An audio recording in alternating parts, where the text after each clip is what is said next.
Welcome to the ChairLife podcast with Tom Cuthbert. As a CEO coach and master chair, Tom brings you the insights, strategies, and tools to help you build your chair life, where mission and purpose intersect with a balanced work life. This is the path to leading with impact while living with intention. Let's dive in. Here's your host, Tom Cuthbert. NBA coaching legend Phil Jackson said, "The strength of the team is each individual member. The strength of each member is the team." This ties directly to the strength of our Vistage community. The groups that we have are built by the members. Sure, we can do our best and should do our best to be the best chair that we can be for them. Vistage supports us with great speakers and others that help us deliver excellence to our members. But at the end of the day, it's the members that make the group.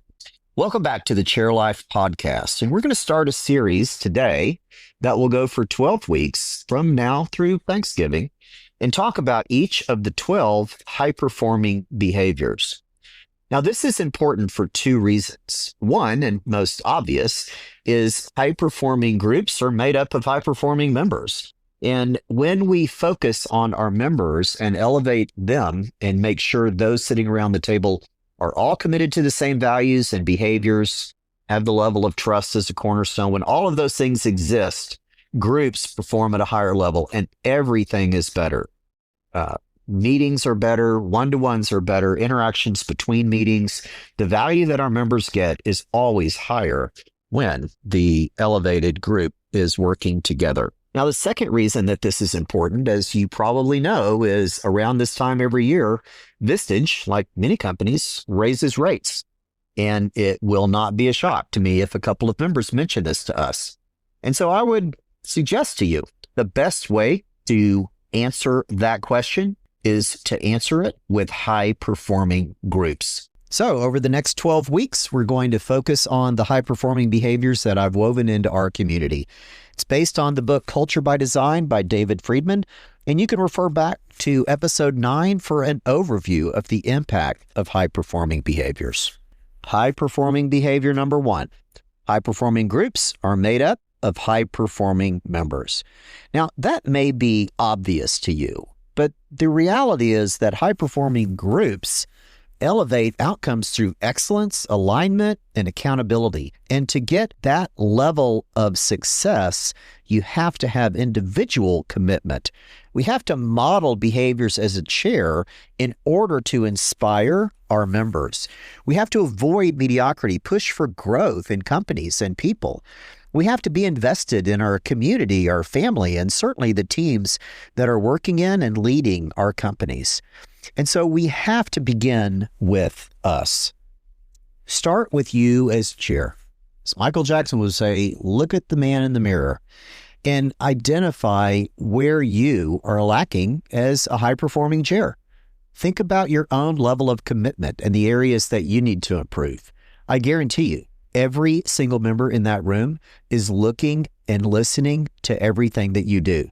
Your attitude, your enthusiasm, the excellence that you're bringing into meetings, the level of accountability, the environment of accountability that you're creating inside our groups, all of those things are being watched by every single member in every meeting and every one-to-one and every interaction. And guess what? They're talking about you and the group and our community in between meetings. We have to self-reflect as a chair. High-performing groups begin with the chair recognizing that. Secondly, is challenging our members to ask themselves a series of questions.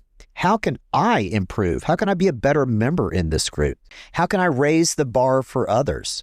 How am I holding others back from fulfilling their potential? Where am I not fulfilling my own potential? And when we challenge our members with those questions, both in one-to-ones and in group meetings, they will look in the mirror too. They will look at themselves and they will see that there are things that they can do to improve the group. I was taught early on in my Vistage journey that the groups are owned by the members and run by the chair. And so that's the mindset that I've had. And when we have our members that feel that they own the group, feel that they own the performance and the outcomes that they're getting from their community, they are going to elevate that performance. Now, sure, our role in this is really critical. It starts with vetting member candidates. I talked to a CEO group today. We had a group meeting and we have a candidate for that group, and we spoke about that candidate. I have members who are meeting with that candidate. We presented that candidate with our 12 high-performing behaviors and information on our group. And we're going to be very thorough in making sure that before that candidate turns into a member, we have answered all the questions that we have and they understand exactly what they're walking into.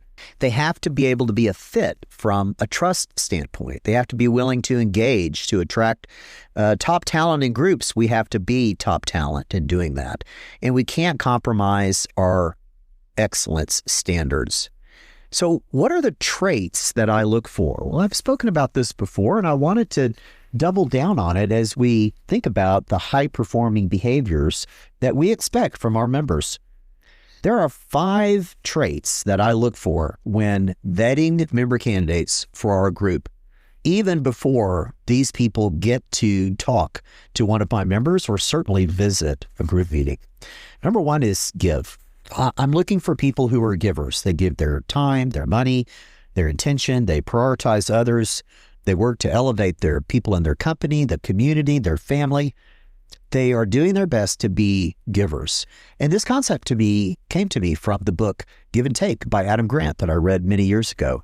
Givers are the most successful people in business and in life, and I want a room full of them.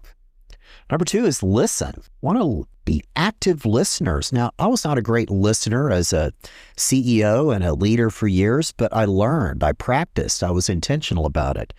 And so listening in issue processing, phones out of sight, listening in our one-to-ones, listening by reading body language and hearing things. And so this is such an important skill for us as leaders both to have and to teach. And I want a room full of listeners that are ready to help each other. Overcoming obstacles is the 3rd. All of us have faced challenges in life, and sharing those stories with each other really help us understand who and how we are as individuals. When we've conquered adversity, when we've failed as a leader, it helps build resilience. It makes us better leaders and better people.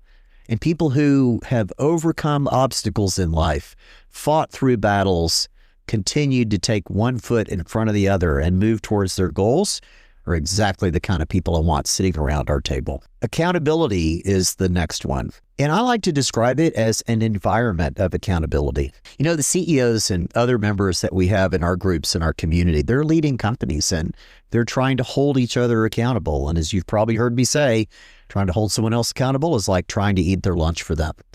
But if there were ever a place that we should build an environment of accountability to model it for our members, for our CEOs to take back in their company, it is in Vistage. Our groups should be an environment of accountability, and the members that are high performing must embrace that. They must participate, and it starts by holding themselves accountable. The last trait I look for is thankfulness. You know, many of the people that are sitting, particularly in our CEO groups, are successful. They've got wealth, they've got means, they've done very well in life, and they're building companies and their own worth, and they're helping others and helping the community, and all of those things are fantastic. But what I'm looking for is someone that has some gratitude, someone that recognizes that you don't get to where you are by walking alone.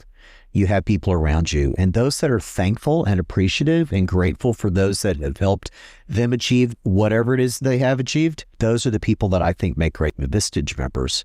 And when I look around our room, I see the faces of people that are grateful for the experience that they've had in our community. One quick side story, today was the last day for a member that's been with me for 11 years.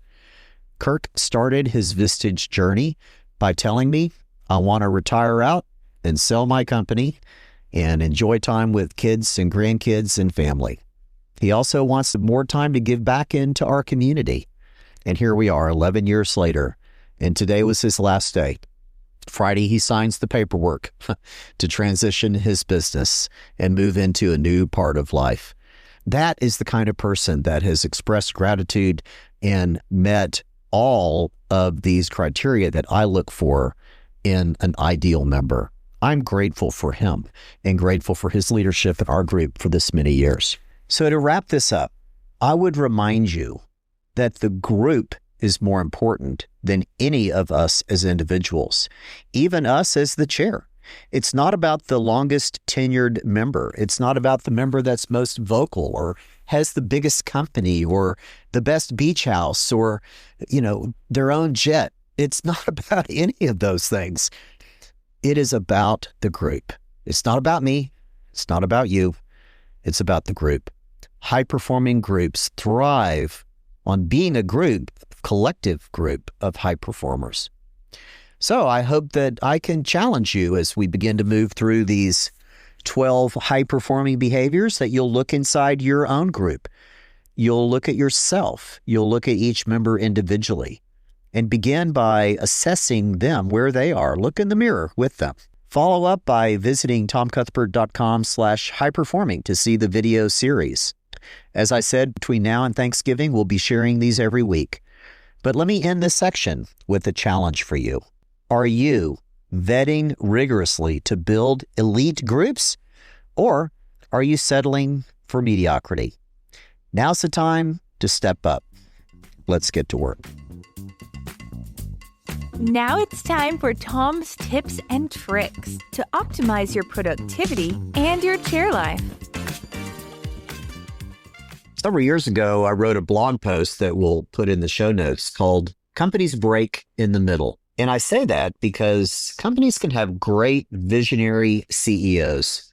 We can have great frontline employees that are delivering the product or the service with excellence. But the reality is, it is the middle of our companies that needs to be the strongest. The analogy I draw is to a branch. You take a branch off a tree and you begin to bend it. The weakest part is in the middle. And for many years, I've seen this as something that we struggle with inside our community, and almost every company neglects the middle, doesn't invest in it, and that's where companies can break. The programs that we've launched with Emerging Leader, Advancing Leader, and Key Groups and others really help strengthen the middle.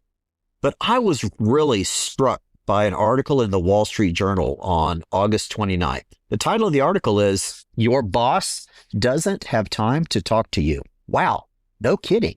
I jumped right into the article, and what I found has been aligned with what I've seen from our middle managers that are part of our community. It's no surprise that companies are slashing middle management. They're trying to reduce costs. They're trying to increase efficiency. And here's a startling stat. In 2017, there was one manager for 5 employees. By 2023, Gartner reports, it was one manager per 15 employees. That is crazy. Can you imagine 3x the number of people without any more tools, training, development? In many cases, we're just trying to stretch people thin, and that can cause somebody to break. Google cut 35% of their small team managers. Amazon is increasing their employee to manager ratio. Intel eliminated 50% of their management layer. I can go on and on and on. Citigroup, Bank of America, UPS, they've all made major changes. White-collar managers in the U.S. dropped 6% since 2021, and that is a trend that does not seem to be reducing. What's the result? We're overburdened managers. And as I talk to our emerging leaders, our advancing leaders, and even our key leaders, I'm hearing them talk about time management and work-life balance and how do I have time to talk to my team and do one-to-ones and all of these critical things that we need to do to be a high-performing boss. It's kind of funny that in the 50s, we kind of began business and management and leadership training and development with objective setting. And then over the years, we moved to servant leadership, as Jim Collins talks about. Now, all of a sudden, for economic reasons, for other reasons, we're pivoting back the other way. So what is the cost of this in addition to just putting stress on the managers in the middle? Well, it begins with employee disengagement. Less than half even know what's expected from them. That's down from 56% just 5 years ago. Managers are struggling with, 7, 8, 10, 11, 12 reports, another 36 people to delegate to. It's a big shift in the hierarchy, and it's putting a lot of strain both on the managers and those that are reporting to them. It's materially affecting their performance, and we see it in our community. Now, what do we do with this? First of all, you start at the top. You start in your one-to-one with your CEOs. You have them pull out their org chart. You challenge them on the organizational structure. You go person by person on their senior leadership team, on their junior leadership team, and down to the director and manager level. Ask them, how are they doing? What are you seeing that's different in their performance and their team's performance now from where it was just a few years ago? Talk to them about the development that they're giving. How are they investing in these leaders? How are their leaders helping the leaders that they're managing and leading? How often are they doing one-to-ones? What systems are they using for feedback? And I'm not just talking about a canned 360. I'm talking about speaking to people, listening to people, and understanding their concerns. The risk here is massive turnover and exodus. It's burnout. It's frustration. And so as the economy begins to recover, which I believe that it will next year or so, we've got a great opportunity for upside. We're also at the same time facing a huge talent challenge for us. Chris Zarnick spoke to my groups this year and last year about the war on talent, his book, and that the next 7 or so years are really going to be focused on who can win that war, who can attract and retain top talent. After talking to CEOs, work your way down. Go into your emerging leader, your advancing leader, your key groups. Talk to them about what they're seeing and experiencing. I've been sharing this article with all of my groups over the last several weeks, and their feedback both aligns with what's happening and they're leaning in on ways to help resolve this issue. Some of that may just be some reorganization, but where we can come in as Vistage chairs is to help provide development for these organizations. We can find those leaders that need to be in our groups, in our community. We can encourage our members to invite their direct reports to hear our speakers, and we can make ourselves available to have sidebar conversations with some of these leaders that just need someone with more experience to talk to.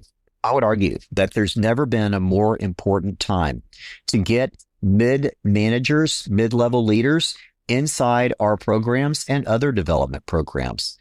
We're putting a lot of stress, and the future depends on their success. Our programs are a great place for them to go, and there are other programs out there. But encourage your CEOs to lean in and fill the gap by strengthening the branch and investing in the middle inside their companies today. Thanks for listening to the ChairLife podcast. Remember, you can find more resources at tomcuthbert.com. Please let others know about our podcast by sending them to ChairLifePodcast.com. See you next time on the ChairLife podcast.